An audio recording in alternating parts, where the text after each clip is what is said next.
Whenever someone faces danger, they begin to search for God. They think of the God they worship and they beg for salvation. But if that God is in danger, who helps him? This story begins by showing us our protagonist, who finds himself in a desolate place, leaving him quite pensive because he should be dead. He tries to open the system screen to understand his current state, but it only shows errors and tells him that the person responsible for the area he is in can tell him what he needs to know. Additionally, we learn that the protagonist had a divine status, meaning that at some point in his existence, he was a god, although at this moment he doesn't understand why his memories are intact. Suddenly, a man arrives in a boat with a large scroll and reads the biography to the protagonist, calling him by his name, Lee Changseon. Let's call him Lee. For an unknown reason, Lee arrived on the planet Arcadia in the year 2027. An abominable god, he became a star by killing millions of gods. Due to this, he was captured and taken to the execution field. Upon hearing this, Lee rushes towards the stranger, trying to catch him, but the latter stops him with his sword, and they counter each other with blows, creating a huge shockwave. They continue exchanging blows constantly, but realizing that he was being overpowered, the stranger uses the divine suppression steel, as it is the only thing that can weaken a god. Lee asks the stranger who he is, and he tells him that he is the best reaper of the underworld, Yule. Here, they mention that the protagonist seems to be in the river Styx within the underworld. Lee questions Yule why he is in the afterlife, since a god sent to divine punishment cannot avoid annihilation. To which Yule responds that he was already under his jurisdiction and that the person who brought him to that place is waiting for him. Furthermore, he tells him that everything about humans is recorded in the Book of Life and Death, their destiny, their lifespan, and some other things. The Book of Life and Death can only be used where it was written, but one of those records suddenly broke, and that place is Arcadia, where he resided. Due to the great commotion Lee caused, they had to sacrifice many things to capture him and bring him to the underworld. Lee asks why they went through so much trouble when they could have let him dissipate, to which Yule responds that he was just following orders. Curious, Lee asks who the person giving the orders is, and Yule tells him that he follows the orders of Thanos, the boss of Tartarus and Erebus, which is known as the place where the dead reside, and some call him the king of the underworld. When they arrived, Yule showed him places like the burning pit of hell and the hell of cold ice. Lee asks about the giant creatures that seem to be trapped, and he says they are fallen stars. Thanos judged the sins of the souls of dead, and he is also responsible for sealing demonic and evil gods, showing him some people who are sentenced to do manual labor for lesser sins they have committed. Upon arriving at the castle, Yule reveals MC God named Twilight of the gods and that he has brought him to the underworld on king order. The door opens, and an overwhelming atmosphere envelops them. A pair of eyes with immense power stare at him. Lee smiles and says that the journey will be fun. Following this, we see Lee facing Thanos, the latter calling him the Twilight God and asking him where he would end up after dying if he continued to live on Earth. Lee replies that he doesn't know, but Thanos immediately tells him that he would go to hell because he has committed many wrongdoings throughout his life, such as insulting a classmate until they cried, ignoring a friend's broken heart request, crushing an ant colony,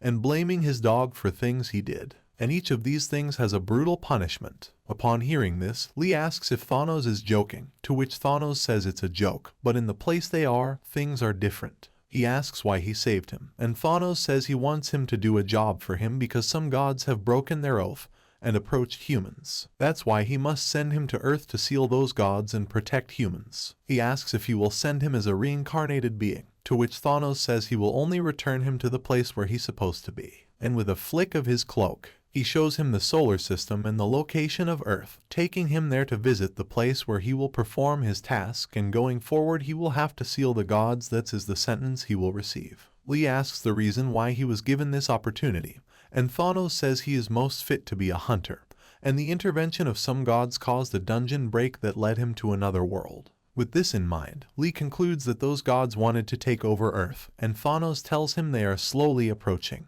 This confuses Lee, and he asks why the underworld doesn't intervene. Thanos says that the gods are aware of the loopholes in the oath, so they cannot intervene, but if humans get involved, then the story can change. Lee asks if he wants him to be his hunting dog, and after the hunting is done, he will kill him. Thanos tells him that when he finishes the job, he can be free and have a new life. He also proposes a deal where he will give him a gift, the authority. He asks if that goes against the laws of the Underworld, and Thanos responds by saying he can call it the reward of a monarch and asks if he's willing to accept. Lee accepts the deal, and Thanos proclaims that his regression will begin, and the gates of rebirth open. Yule transports Lee to the place where they are, with the doors open, and tells him not to forget that he will return to the world as a human, not as a god, and he will start from scratch without any abilities. He must also consider that his soul still being restricted with the divine suppression steel so that if any suspicious circumstances are detected then it will be activated once more. Lee says goodbye and tells him that if there's a chance, they will meet again. Yule says he'll be waiting and reminds him not to forget that he is a reaper who received the power of a king of the Underworld. The system updates and sets Earth as the target. Lee wakes up in what seems to be a kind of forest with many people around. He feels relieved to have returned and concludes that he possibly woke up in a dungeon to evade the eyes of the gods. The system screen updates and tells them all that they must defeat the monsters in this pink stick forest. It shows that the forest is divided into 5 sections, each with different monsters and collection methods. The system shares information about their inventory and status window. Lee runs directly into the forest, and the people seem to recognize him, but Lee can only think that his abilities are really terrible at the moment. He checks the system screen, but it generates an error that is later resolved. Here, they talk about the gift from the King of the Underworld, authority. With this, they can obtain abilities such as soul extortion, where the souls of murderers can be stored and burned by the flames of purgatory, granting them a portion of their power. This can be used on monsters to acquire a large amount of experience, which can be useful to avoid exhaustion and obtain information from the stored souls. Another ability is the Executioner's Sword, which is used to seal gods and take their authority with stability. In theory, that means he can collect infinite authorities and can become omniscient. Lee is quite happy with the abilities he obtained from the King of the Underworld, but he still can't use them, so he focuses on improving his stats. He decides not to use the soul extortion ability on criminals for now and hunts some monsters, wielding a dagger and leaping onto a black mamba, splitting it in half, gradually increasing his abilities. But the most important thing is that he has caught the attention of a god. With this in mind, he sets out to become a novice who will make the gods tremble with his incredible power. They also mention dungeons, which are places that generate great catastrophes but also provide a new door of opportunity for humans. This is quite similar to the gods and stars, as they use dungeon missions to select candidates for priests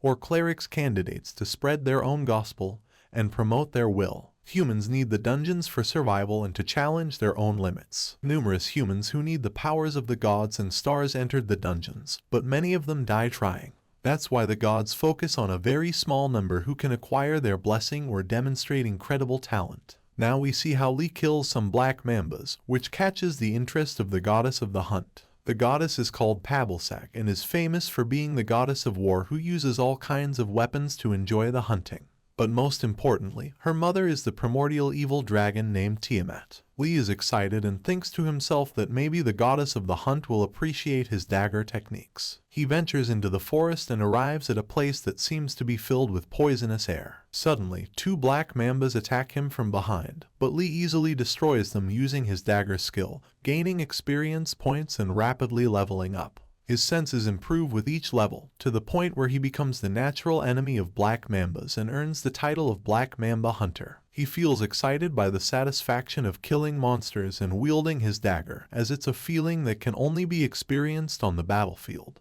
Here, they show that apparently he had the same feelings in Arcadia, but everything was taken from him by divine judgment. The majority of the gods claimed that he was imprisoned because he was causing harm to the world, but in reality, they were just afraid that a mere mortal could surpass them. That's why he will surpass his past self and his abilities to take revenge from gods. He used the soul extortion skill to recover his stamina. The goddess of the hunt shows increasing interest in his abilities. Lee thinks to himself that the goddess of the hunt can't imagine that a guy who just entered a dungeon would have possesses the blessings of the King of the Underworld, and she might be confusing them with the abilities that players obtain upon awakening for the first time. After all, no god would be crazy enough to check the data of a novice, and even if that happened, there would be no need to worry because the protection system given by the Underworld is very high. He opens the system window to see his progress and notices that the goddess of the hunt is increasingly interested in him. so he decides to hunt the red mamba and the bloody mamba to attract the attention of the other gods and collect the poisonous fang of the bloody mamba, as poison was one of the factors that led him to lose the war in the past. He thinks to counter bloody mamba with dagger, but dagger vanishes due to durability of dagger depleted.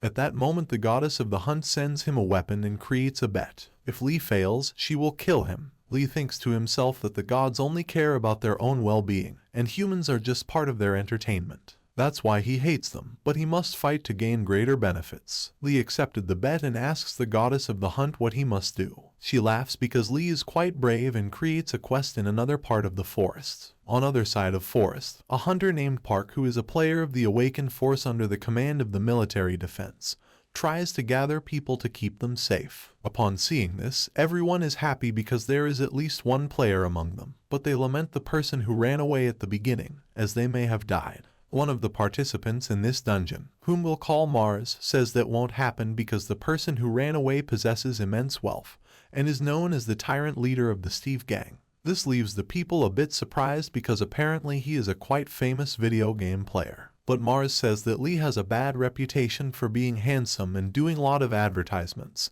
and more importantly, he was raised with a silver spoon. Basically, Mars treats him like garbage and says that it's possible he would even attempt to take his own life. Suddenly, the system screen opens and displays a message. All black mambas in the dungeon have been killed. This leaves them a bit surprised, but it doesn't end there. The white worm has been killed, the blue crows have been killed, and the red mambas have been killed. This drives Lee crazy, and Mars' resentment grows even more. In another part of the forest, Lee is talking to the goddess of the hunt, who tells him that she and her religion have been stagnant recently and she wants to increase the faith of her apostles and priests toward. But all decent beings are already sponsored, so she has no choice but to watch over the novices. Lee has to prove his worth first, so he just needs to defeat the bloody mamba within 24 hours, and he will be considered for the apostle position. He realizes that the goddess of the hunt might be desperate, and there must be some urgent situation. That must be the confrontation between Tiamat, the evil dragon god, and Marduk, the most powerful of the 12 zodiacs. He deduces that if that's true, he can obtain much more than just a simple weapon. He proposes an additional bet to the goddess of the hunt. She is a bit confused, but Lee explains that he will kill the bloody mamba in just 30 minutes and asks for a better reward.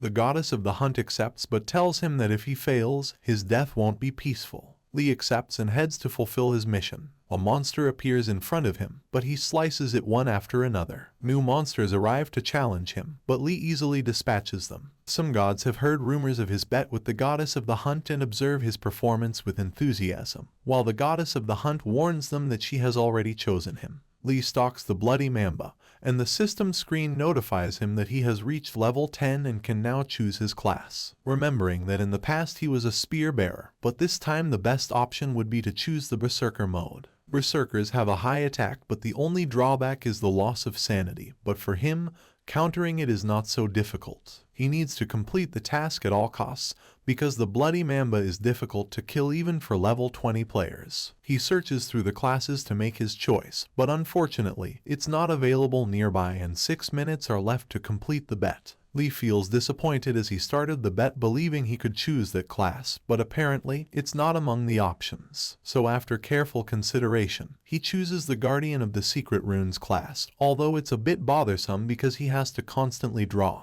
However, in terms of sheer destructive power, it surpasses the Berserker class. With it, he can greatly increase his combat ability once activated. Each of his statistics increases, acquiring 2 abilities, the production of lower-grade runes and the engraving of lower-grade runes. All the gods are surprised by his choice and laughing on his decision.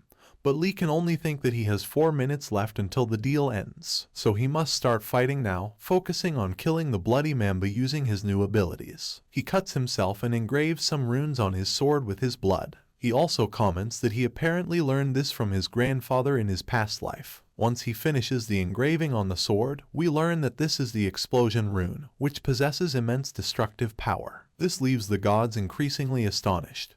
But Lee can only think of one thing, concentrating the maximum destructive power into his sword to finish off the bloody mamba. Using this, he generates a massive explosion in the safe zone. On other side, Park and the others are increasingly amazed by the enormous explosions that have occurred in the forest. Suddenly, the system screen indicates that Lee Changseon has started the raid with the boss. Mars gets angrier and asks if Lee is trying to kill them. He asks Park to do something since he is the only player in that place, but Park tells him to stay where he is because everyone could die if the formation collapses. Lee manages to defeat Bloody Mamba and complete the mission. He obtains the top position in the dungeon leaderboard. Meanwhile, Park thinks to himself that he might witness the birth of one of the new member of 10 Kings. A large head emerges from the trees, apparently belonging to the Blood Mamba. The people in the safe zone are terrified, but they realize that someone is dragging that head, and it's Lee. Lee is surprised by the intense gaze Park possesses and asks if they are players. Park responds affirmatively,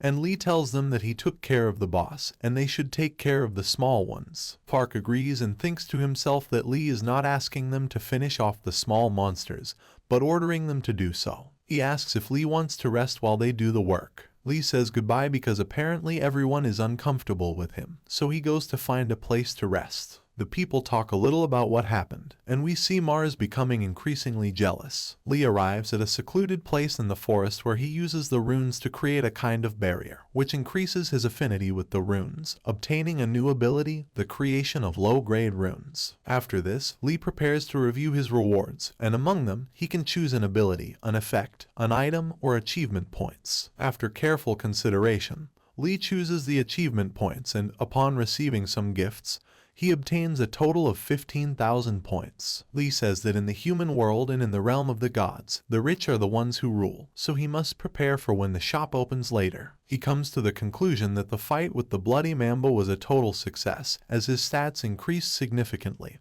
directly reaching level 15. The gods fight to obtain him as an apostle. This angers the goddess of the hunt even more, and Lee laughs at her reactions. The goddess of the hunt presents 3 options for him to choose from, as he won the bet they made. These options are the golden bar, the celestial chalice, and the apple stone. She tells him she will give him some time to decide. Lee thinks to himself that these are quite a few items, but he won't choose anything since the goddess of the hunt, also known as Pablsag, would have a motive to bring him to her side. So he lets the time pass and list closed after some time since he not picked any reward. This makes the goddess of the hunt frown, while the other gods wonder about her hidden intentions. As a substituted reward, Lee receives 1 million achievement points. The goddess of the hunt proposes him to be a candidate apostle, but Lee declines, saying he would like to gain more experience and has no intention of staying as a candidate. This angers the goddess of the hunt, who tells him he will regret it. This makes the other gods more interested in him, and he thinks to himself that if a person proves their worth, many entities will come to them.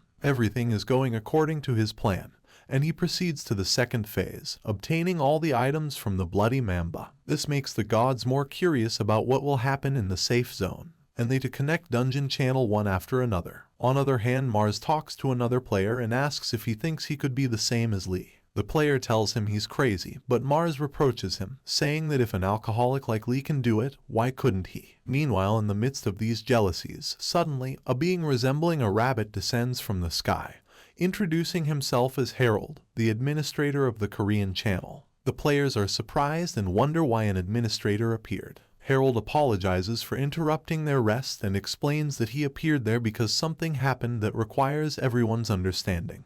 Due to administrative policies, they do not interfere with the player's freedom, but the player rate has increased in this dungeon, and because of this, the upper management is annoyed. Therefore, they will have to increase the difficulty by breaking the safety zone, increasing monster aggressiveness, attack power, and defense. This makes the players more worried. They show us Park Past, who lived a similar situation and became the sole survivor of that dungeon. At that time also, the gods and Constellation summoned an administrator to increase the difficulty and to find an exceptional person who could become an apostle. Park wonders if the gods believe that Lee has that potential, and that's why the difficulty was increased. The other players are quite concerned about the turn of events, as the monster wave will arrive in just 5 seconds. Harold seems to recognize Park and tells him that he is someone whom the administrator expects a lot from, since he is the sole survivor of the evil dragon dungeon. He prays for him to stay safe and disappears. The monster wave begins, and everyone tries to flee, but Mars charges forward.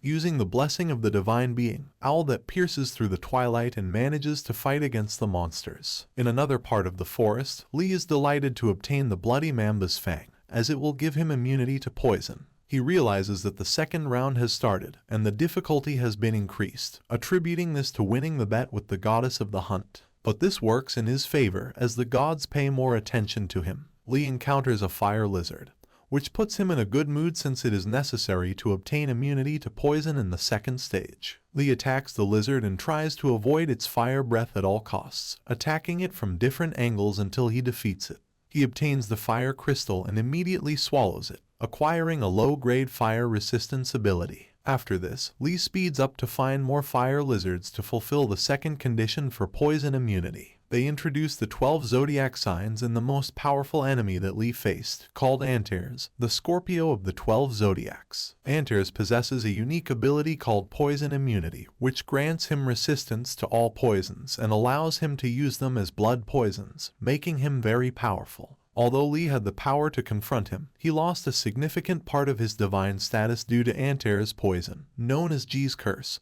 and was ultimately defeated in battle. Due to a strange fate, he ended up in the Underworld and learned the secret arts of the fallen constellations thanks to Thanos, as they were highly effective in dealing with the 12 zodiacs. The fallen constellations were criminals judged and sent to the Underworld. The 12 zodiacs made many enemies to get to where they are now, and there were several among the fallen stars who holding a grudge against the 12 zodiacs. They were named by Lee as the 10 elders, and each of them imparted their teachings to Lee. Among the 10 elders, one of them claimed that Antares had killed his daughter, and because he was the first one who gave him his teaching, Lee gave him the name of the first elder. Switching to another perspective, Lee has killed a large number of fire lizards, but it's still not enough to ignite the fire of the 8 trigrams. He sets out to find the lizard's base to eat the core of stronger lizards and fulfill her mission. Mars kills a large number of monsters but gets frustrated when he sees that Lee surpasses his points in the dungeon ranking table. He thinks that Lee must be using some kind of shortcut.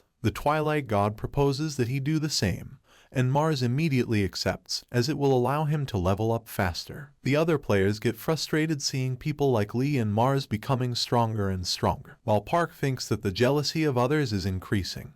But it's understandable since the people who came with them quickly climbed the higher levels. Mars reaches the others and tells them he has obtained a new ability that will allow everyone to become players and survive in the deepest part of the forest. On the other hand, Lee continues hunting all the monsters in his path and consuming their cores to level up. Suddenly, the screams of a girl are heard. She is about to be killed but is saved by Lee effortlessly. He asks why she is alone and where the others are. The girl tells him that everyone is dead and that they were abandoned by someone named Jianchu. This is Mars' real name. The girl, whom we'll call Hannah, comments that Mars shared the power of the gods through a tattoo, but it turned out to be a deception. She tells him that the mark he possesses is that of a demon, and his soul has been sold to the true owl that crosses the twilight. Because of this mark, when a person dies, their soul and vitality are extracted, serving as a catalyst to increase the power of the original user. And the demon, Lee thinks to himself that the demon behind it all must be a great demon surpassing the rank of the Demon King.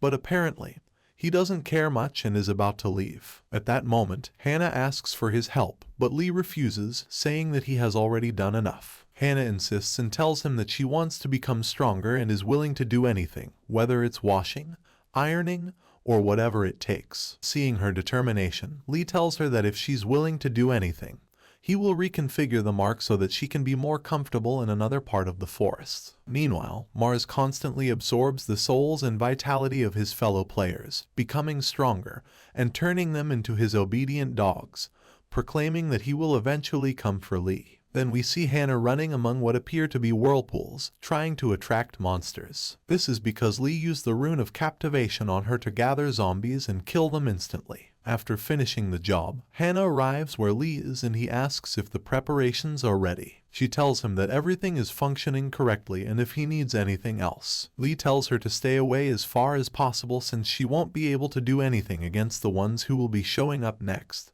And he thinks to himself that her eyes are quite overwhelming. Suddenly, a large amount of poison emerges from all directions, and the system notifies Lee that the final boss, the decomposed plague spider, has appeared. Lee prepares for battle with his new ability Viper Eyes, which helps him to spot his prey instantly. He encounters a large group of zombies and the giant spider, which attacks him with a large amount of poison. Lee burns the poison inside his body using his low-grade poison resistance ability, and then he attacks the decomposed plague spider, cutting off some of its legs. We learn that Lee needs something burning to open the 8 trigrams flames, and the spider's poison is the best option. However, the spider's skin is too tough, so Lee decides to chase after it. Mars arrives at the scene, having defeated most of the zombies, and sees that Lee has surpassed him in the leaderboard. He falls into despair and is warned by the Twilight god that he will be punished. Mars seeks a way to eliminate Lee at any cost and notices that Lee is fighting the decomposed plague spider. He rushes towards them to have a chance to kill Lee. Lee is pursued by the spider but is led into the traps he had prepared beforehand.